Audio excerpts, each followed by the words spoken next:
So let's get Richard. Where's Richard? Oh, there it is. Hey, that's as tall as it goes. So the first and only fist fight I've been in my life was against not only two gang members, but two actual members of the Japanese mafia. The place was Osaka, Japan, in the south part of the city in an area called Namba, which is really one of the coolest places I've ever lived in my life.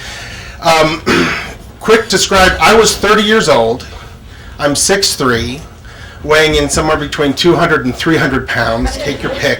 And if you're following along in Japanese, that's about 200 centimeters and 100 kilograms, which is how I would, the round numbers that I used when invariably every Japanese person I ever met asked me, how tall are you and how much do you weigh?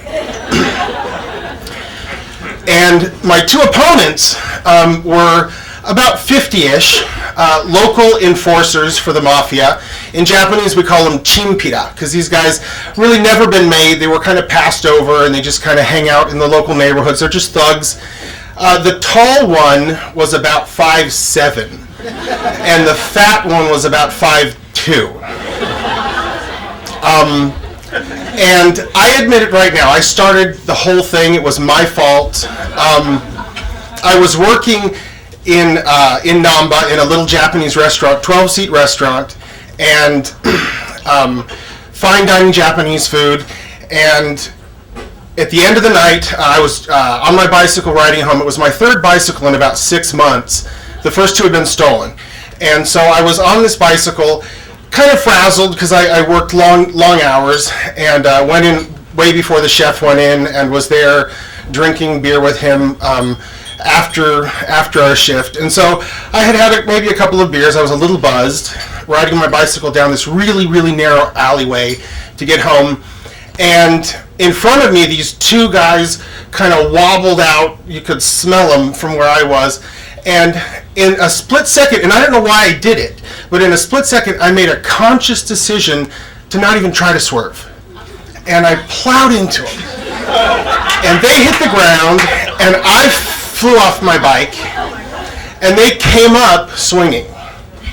And so I started kind of deflecting and then started swinging back, but it was more of me just kind of pushing one down while the other one got up swinging at me. There was a couple of blows landed, but really nothing serious. And not just blows were exchanged, we were exchanging words. And I had been schooled very proficiently in the fighting language of the Kansai. And so for every Hondara they screamed, I got right back at them with the Konoyama! So put that on the side for 1 second. So Namba is this neighborhood. Osaka in general is really blue collar and exciting city. The food is amazing, from the takoyaki, which is octopus dumplings, street food, to the fine dining kaiseki food that we made at my restaurant. The music is really kind of bluesy, and there's a lot of just a lot of passion in it. And the local dialect sounds kind of like a Brazilian-speaking Portuguese, more than something Oriental. It's really kind of, it's got this rhythm that's really great. And Namba specifically, the neighborhood where I worked and lived, had, it was an entertainment district. So it was bars and massage parlors and hostess clubs and really good restaurants. And all of this, of course, is controlled by the underworld. And so there's a large mafia presence in the Namba area. In fact, a half a block up the street from where I worked was the world headquarters of the Yamaguchi crime family. And it was a beautiful concrete building, glass facade. There was always a couple of black Mercedes out front with dark windows, and a big sign out front that said Yamaguchi Family Industries. Nothing subtle about mafia in Japan. And the godfathers, which in Japanese we call the oyabun, the father, would come to the restaurant where I worked about once a month or so, twice a month. And we would only know they were coming because the young guys, a couple of the young guns, would bring the fish that they were going to eat. We were going to serve them later that night. They would bring it by in the morning and say, the oyabun will be by tonight. And the fish were always extremely expensive, very rare, probably illegal, perhaps endangered. And I didn't ask questions. I was an apprentice. I just did my thing. I clean the scales off the fish and let the chef break it down. And then when they would come to eat, they would sit at the counter, and these young guys would stand outside, stand guard. And the old guys were, black suited with a black tie and this black pompadour that strangely smelled kind of like the Vitalis my dad used to wear when I was a kid.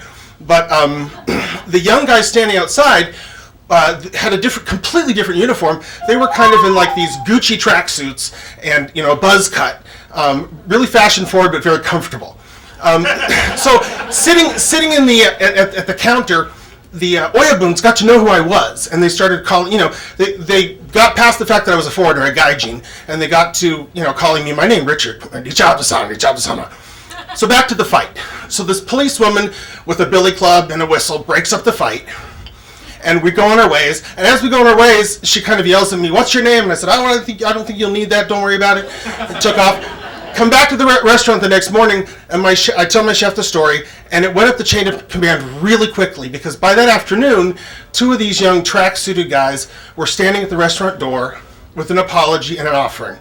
They said, we're very sorry, and handed me about 10,000 Japanese yen on an envelope that said, Richard-san. And the next morning, when I went to do my rounds, and I went to the greengrocer and the fishmonger and the pickle seller, all these guys had heard the story. It was everywhere. And I was riding my bike down the street, and everyone's yelling, Richard-san! And never again in 3 years did I have my bicycle stolen. People knew whose bicycle it was. And I guess I decided, gaijin or not, it really didn't matter, because I had become Richard-san, and Namba was my neighborhood.